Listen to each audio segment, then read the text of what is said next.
Tulisan luar biasa. Mewakili perasaan banyak orang. Muhammadiyah harus melakukan disrupsi visi dan strategi perjuangan. Dan pada masanya harus mengambil tampuk kekuasaan. Agama, baca, Islam akan terus dijadikan terdakwa bahkan bukan tidak mungkin jadi terpidana serta terpenjara.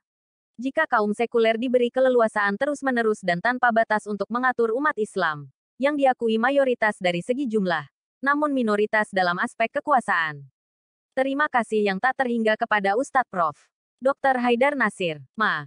Terus terang saja berat bagi saya untuk mengungkapkan perasaan. Apa sih yang sebenarnya menjadi beban berat itu? Kini terjawab sudah oleh tulisan di bawah ini. Setelah membaca sampai akhir, terjawab sudah gundah gulana yang ada dalam jiwa saya. Agama jadi tersangka oleh Haidar Nasir. Ada apa dengan Islam? Urusan radikalisme, terorisme, intoleransi, dan berbagai tindak kekerasan banyak dialamatkan kepada umat beragama, khususnya kepada umat Islam. Lebih konyol lagi, Islam malah disebut produk impor layaknya barang dagangan. Aura negatif keagamaan itu lebih tertuju kepada Islam. Ibnu Taimiyah secara ceroboh dimasukkan sebagai salah satu tokoh sumber paham radikalisme. Padahal, dialah yang menyatakan pemimpin non-Islam yang adil masih lebih baik ketimbang pemimpin Muslim yang zalim. Pemikiran pembaruan ulama besar dari Syria itu malah melampau zamannya. Ironisnya, ada sebagian golongan agama membeli isu radikalisme itu tanpa sikap kritis. Dalil dan fatwa keagamaan tentang radikalisme pun serta-merta dikeluarkan. Padahal, ranah lain tak kurang bermasalah dan menjadi sumber masalah. Kalau kita mau mengangkatnya secara objektif ke ruang publik. Radikalisme itu milik siapa saja tanpa pandang bulu. Sejarah mengenal radikalisme petani sebagai gerakan perlawanan. Tanyakan kepada kelompok kriminal bersenjata KKB di Papua. Kenapa dan atas nama apa? Mereka menyandera dan berbuat teror terhadap orang-orang tak bersalah. Kelompok ini pun tidak disebut sebagai teroris dan radikalis. Tentu selalu ada alasan untuk pembenaran. Tetapi tampak sekali bias parameter yang dipakai ketika mengaitkannya dengan agama Islam. Islam dan umat Islam seolah jadi terdakwa. Islam dianggap sebagai sumber radikalisme dan benih konflik yang membelah warga bangsa. Hingga di negeri ini mulai tumbuh pandangan kuat. Janganlah membawa-bawa agama di ruang publik. Simpanlah agama di ranah domestik saja. Sementara ranah politik, etnik, kedaerahan, dan segala atribut lain ketika bermasalah dianggap biasa dan bukan sumber kegaduhan. Padahal, karena soal politik rakyat terbelah, gedung dibakar, konflik mengeras, dan kehidupan gaduh. Orang mengelompok dengan fanatik dalam referensi etnik atau kedaerahan tak disebut eksklusif dan intoleran. Semuanya keliru, tetapi tidak membuahkan stigma dengan aura buruk muka. Pandangan sekular, kita umat beragama sungguh menolak segala bentuk radikalisme atas nama apapun, dimanapun, dan kapanpun, lebih-lebih yang memproduksi kekerasan dan segala bentuk tindakan fasad fil ardi. Sejengkal pun tak ada ruang untuk perbuatan merusak di muka bumi ini. Dengan mengatasnamakan agama, kitab suci, nabi, dan juga Tuhan. Kita akui juga ada elemen umat beragama.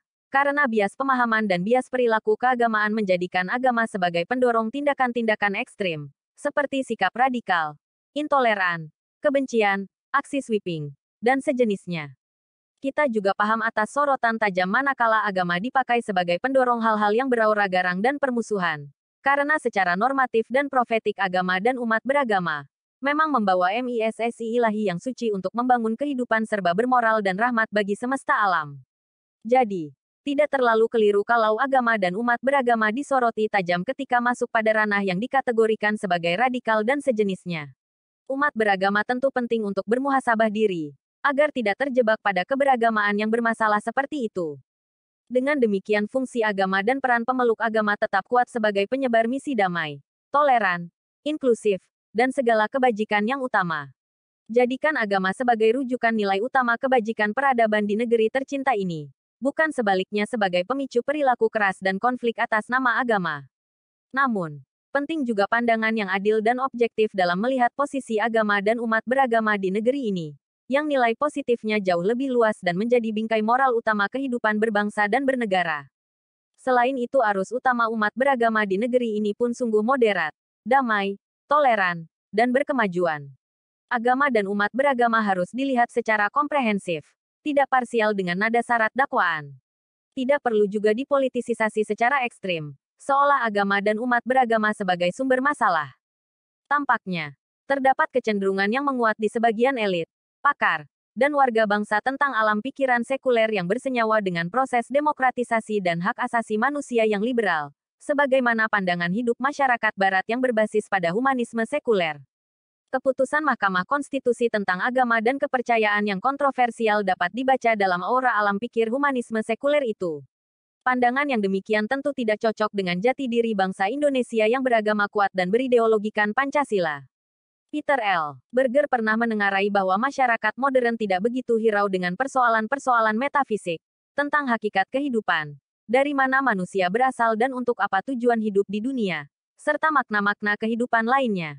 Hal itu karena proses rasionalisasi atau lebih tepatnya sekularisasi begitu kuat, sehingga hal-hal yang mendasar seperti itu seolah wilayah abstrak dan tidak empirik. Padahal kenyataan masyarakat modern justru memerlukan dimensi yang melampaui dunia rasional itu, yang hanya dapat ditemukan dalam agama.